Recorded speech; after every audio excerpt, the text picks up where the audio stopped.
بسم اللہ الرحمن الرحیم عن ابی امامۃ رضی اللہ تعالیٰ عنہ قال قال رسول اللہ صلی اللہ علیہ وسلم اکثروا علی صلاۃ فی کل یوم جمعۃ فإن صلاة امتی تورز علی فی کل یوم جمعۃ فمن کان اکثرهم علی صلاۃ کان اقربهم منی منزلۃ رواہ البیہقی۔ ابو امامہ رضی اللہ تعالیٰ عنہ فرماتے ہیں کہ نبی علیہ السلام نے ارشاد فرمایا کہ جمعے کی رات میں یا جمعے کے دن تم میرے اوپر کثرت سے درود شریف بھیجا کرو کہ جمعے کے دن میری امت کا درود شریف مجھ پر پیش کیا جاتا ہے، یعنی جن جن لوگوں نے جہاں سے جتنا زیادہ درود شریف پڑھا ہوتا ہے،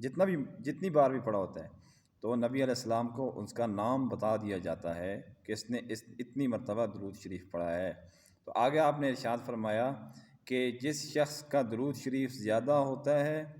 تو قیامت کے دن وہ شخص اتنا ہی زیادہ میرے قریب ہوگا۔ بہقی نے اس حدیث کو روایت کیا ہے۔ آج جمعرات ہے تو اس لیے یہ ویڈیو جہاں تک پہنچ سکے جمعرات کی مناسبت سے درود شریف کی فضیلت سے متعلق، تو آپ کو چاہیے کہ جس تک یہ ویڈیو پہنچے اس بھائی کو چاہیے کہ اس ویڈیو کو زیادہ سے زیادہ آگے شیئر کریں، تاکہ لوگ تمام دنیا کے کام کاج کے اندر مشغول ہوتے ہیں اور اسی طرح موت آ جاتی ہے، حادثات کے ذریعے سے، بیماریوں کے ذریعے سے، کسی اور سبب سے موت آ جاتی ہے، تو انسان سے عمل صالح جو ہے وہ بہت زیادہ فوت ہو جاتا ہے۔ حدیث کے اندر یہ آتا ہے کہ مسلمانوں کو جنت میں کسی چیز کا بھی، دنیا کی کسی چیز کا، کسی نعمت کے ضائع ہونے کا افسوس نہیں ہوگا۔ ہاں، اس گھڑی کا ضرور افسوس ہوگا کہ جو گھڑی اللہ کی یاد کے بغیر گزر گئی۔ تو اس طرح قیامت کے اندر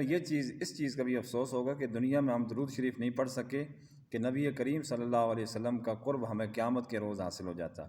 تو نبی علیہ الصلوۃ والسلام کا قرب جو حاصل ہوگا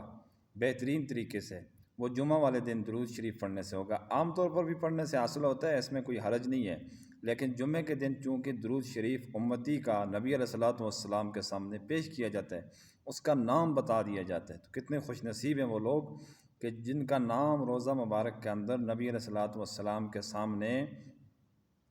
تعریف کے ساتھ پیش کیا جاتا ہے کہ اس امتی نے اتنی آپ کا نام لے کر درود شریف پڑھا ہے۔ تو یہ بڑی خوش نصیبی کی اور سعادت کی بات ہے، قیامت کے دن شفاعت کا ذریعہ ہے، قیامت کے دن نبی کریم صلی اللہ علیہ وسلم کی قرب کا ذریعہ ہے۔ اس لیے یہ رات اور یہ دن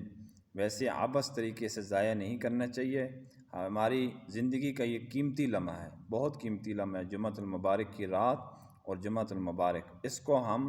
اور اعمال کے ساتھ ساتھ کثرت کے ساتھ درود شریف پڑھنے میں ہمیں چاہیے کہ ہم گزاریں۔ اللہ تبارک و تعالی ہم سب کو ان حدیث کے اوپر عمل کرنے کی توفیق عطا فرمائے۔ وآخر دعوانا ان الحمد للہ رب العالمین۔